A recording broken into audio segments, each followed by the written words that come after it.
Welcome to অজানা খবর। অজানা খবরে আপনাদের সকলকে স্বাগতম। আপনারা যেখান থেকে দেখছেন আশা করি সবাই ভালো আছেন। তো বেশি কথা না বলে মূল ভিডিওতে চলে যায়। সৌরভ গাঙ্গুলির স্ত্রীর চরিত্রে তৃপ্তি ডিমরি, বিস্তারিত জানিয়ে দেব। সৌরভের বায়োপিক আসছে, এ খবর বহু পুরনো।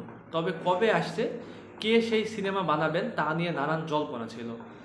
অবশেষে বায়োপিকে সৌরভ গাঙ্গুলি হয়ে ধরা দিতে যাচ্ছেন আয়ুষ্মান খুরানা।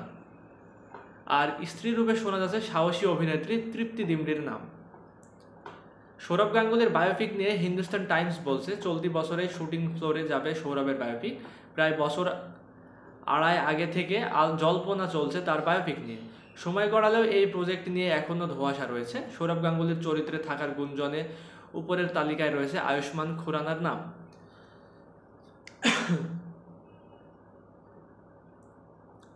একসময় দারুণ ক্রিকেট খেলতেন আয়ুষ্মান। শোনা যাচ্ছে ব্যাট হাতে প্র্যাকটিসও শুরু করে দিয়েছেন এই অভিনেতা। তবে কবে সিনেমা পর্দায় আসবে তা নিয়ে নেই কোনো তথ্য। এরই মাঝে সৌরভ ফাঁস করেছেন তার একমাত্র মেয়ে মা হিসেবে বেছে নিতে চাইছেন তৃপ্তি ডিমরিকে।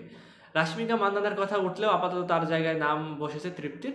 রণবীর কাপুরের সঙ্গে অ্যানিমাল সিনেমায় সাহসী দৃশ্য অভিনয় করে আলোচনায় আসেন তৃপ্তি। করণ জোহরের ধড়ক 2, কার্তিক আরিয়ানের সঙ্গে ভুলভুলাইয়ার সিকুয়েলের কাজ হাতে রয়েছে তৃপ্তির। এরই মাঝে সৌরভ কন্যা সানা চাইছেন পর্দায় মা হয়ে উঠুক এই অভিনেত্রী। তবে এতে আপত্তি নেই সৌরভের, মেয়ের মতের সঙ্গেই তার মত। এর আগে শোনা গিয়েছিল বাংলার মহারাজের বায়োপিক পরিচালনা করবেন রজনীকান্ত কন্যা ঐশ্বর্য রজনীকান্ত।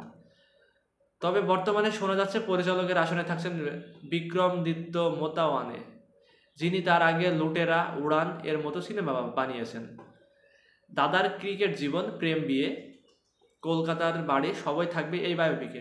মাঝে শোনা গিয়েছিল চিত্রনাট্যে কড়া নজর ছিল সৌরভের, নিজের বায়োপিকে কোনো রকম ফাঁক রাখতে রাজি নন তিনি। তো আজকের ভিডিওটি এ পর্যন্তই। পরবর্তী ভিডিও না আসা পর্যন্ত অজানা খবরের সঙ্গেই থাকুন।